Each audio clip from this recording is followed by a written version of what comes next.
Pauline Hanson gave her maiden speech to the Senate today. We will run a chunk of it with the panel. But yesterday, another One Nation senator, Malcolm Roberts, gave his maiden speech. Pauline Hanson today attacked Islam, but Roberts yesterday took on another religion, the left's religion of global warming.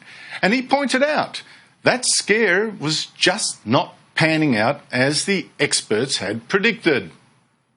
Does it not concern senators that the hyperbolic predictions from the hysterical likes of Tim Flannery, David Caroli and Ross Garnaut have not come to pass? Again and again and again, for nearly 30 years, climate activists have been warning us that we have just 5 years to act. Every time, nature has proven them wrong. Flannery beclowned himself, saying at the start of this century, Brisbane's dams will never be full again. Aren't we all sick of it? Malcolm Roberts joins me now. Thanks for your time. Congratulations for daring to say the unsayable in Parliament, even though you've driven Twitter nuts. But don't these floods we're now seeing just simply prove how right you were? The predictions of doom aren't panning out. Well, it's rainfall, snowfall, it's drought, it's length of storms, ferocity of storms, frequency of storms. Everything is varying entirely naturally, Andrew. There's no evidence of us changing the process of climate or weather at all. Now, I'm interested particularly, though, in the reception you got for daring to call out this scaremongering, right? Because obviously so many predictions are going bust, but so few politicians have dared point that out. Now, let's go through it. First, it's a tradition for senators to congratulate someone making their first speech. How many Greens senators did that, Malcolm? 1 out of 9, Andrew. 1. What, had you broken wind in their church, had you? According to David Leonholm, that's the first time that's happened. Normally everyone comes up. Wow, that's incredible. Well, another recipient of your wisdom was the media, of course, which has tended to stifle this kind of debate.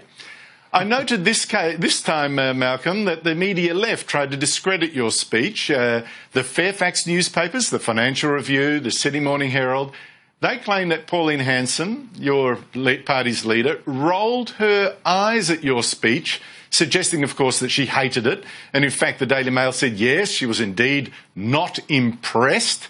But when we actually, I look back to see what she'd actually done. When I look at it, you can see she was being self-deprecating. Here she is. With the Senator's permission, I'll refer to her as everyone knows, Pauline. Our Pauline, the people's politician. She is one of us, and we are just like her. She's a woman of great courage, to whom I owe being able to stand here today. It's just so obvious, Malcolm, that Hanson was embarrassed just by your praise, not by your message. What did you make, though, of the way the media spun that? Well, first of all, Andrew, you're absolutely right. There's no message in there for them. But the more telling thing is that Pauline jumped to her feet when I finished, had a loving, warm smile, a really happy smile, delighted smile, and then shook my hand and then gave me a huge hug. And she said, thank you. Now, they miss all of that and just see her for a couple of seconds being uncomfortable because she's so used to being kicked that she's finally getting some public praise and she's not used to it. I agree with you entirely, but they miss all of that, mate, and they just say that she's, not happy with it. You know, it's extraordinary, Malcolm. I know it's a small point, right? I know it's a small point. She rolls her eyes when you praise her, and yet that is, for the media, A, the big takeout of what you said, and B, then misrepresented. It's the media left, the Sydney Morning Herald, the Financial Review, other journalists too, Daily Mail, and gone rife on Twitter. What does that say about the media's willingness to report fairly the kind of points you're trying to make? Well, I think you said it just in asking the question, Andrew. It's self-obvious. They have many of the media, especially the left-leaning, have no interest in reporting the truth accurately at all.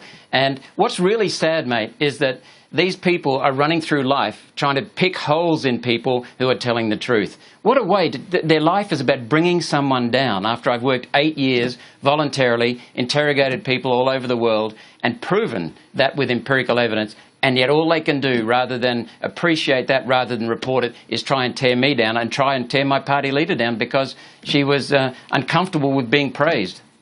Well, it's almost like a protection racket for the likes of Flannery, whose predictions are being washed out to sea as we speak. But, Malcolm, you said in your speech that Australia's way of life is at risk, you said, from insidious institutions such as the unelected swill that is the United Nations. Now, I saw journalists choking at unelected swill. Happens to be a fact. They're not elected. Why do you think it's threatening our way of life? Well, the United Nations is using three prongs in its climate approach. It's using the climate, well, first of all, it's using biodiversity, Andrew, under Agenda 21, which is simply the 1992 Rio Declaration for 21st Century Global Governance that was initiated by Maurice Strong, who said he had two objectives: deindustrialise Western civilization, can you believe it? And secondly, to institute an unelected socialist global governance.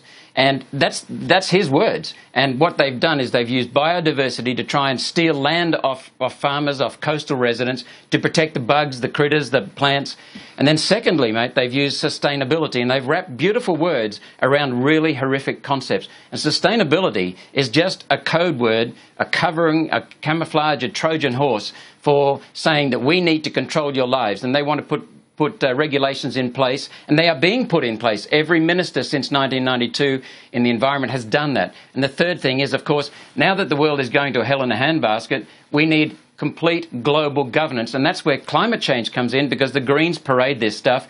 This is beyond our borders. We need to have a supranational government that's global, and so that's how they do it. They create the fear, they create the panic, then they create the guilt, and then we're supposed to just roll over and take it.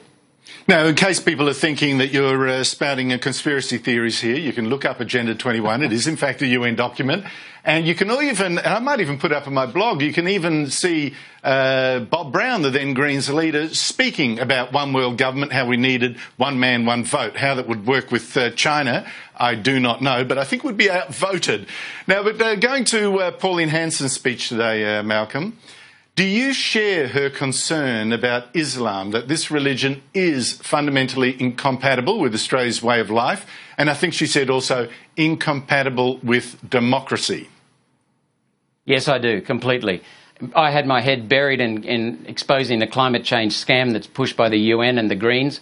And so I wasn't really tracking it, but a few friends of mine, Andrew, drew my attention to it, and I just said I was too busy. But then when we started getting around Queensland, and a very good friend of mine, John Smead, in Noosa, he drew my attention to it, and he said, mate, it's fundamental.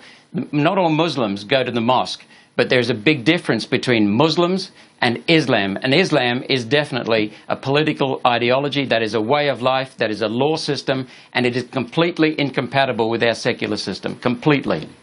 Then how do you explain Indonesia, immediately to our north, a huge Muslim nation, and is a democracy, and thank goodness for that? Yeah, well, not every country that practices the Muslim faith has necessarily embraced all of the tenets of Islam. And there are, from what I understand, Andrew, the research I've done, and by the way, many members of the community have drawn this to my attention, given me books and so on. There seems to be two different Islams, and there's a big conflict within Islam. One is that Muhammad in his early days preached out of Mecca and he preached peace. In his latter days, he preached out of Medina and he preached violence. And there are those fundamental contradictions within Islam, and that's why it is not really a religion of peace at all. Well, that's the Ayaan Hirsi Ali doctrine. But are you worried at all that the way that Pauline Hanson stated the case and made Islam total, you know, that is the threat, isn't there not a risk that this is going to alienate, antagonise, marginalise a lot of Muslims here who clearly don't believe that because they vote? Some stand for elections, some are members of parliament. Are you worried about the broad brush approach? No, not at all. She's targeting Islam as distinct from Muslims. And we have Muslims in our party who are members of our party. We also know that Muslims have come to us and said, please speak up more about it because we have to do something about Islam. They're scared of Islam. So, you know, there are many decent Muslims around, but Islam and the ones preaching hate, they're not compatible at all. Islam is not compatible with our with our society, our country, our laws.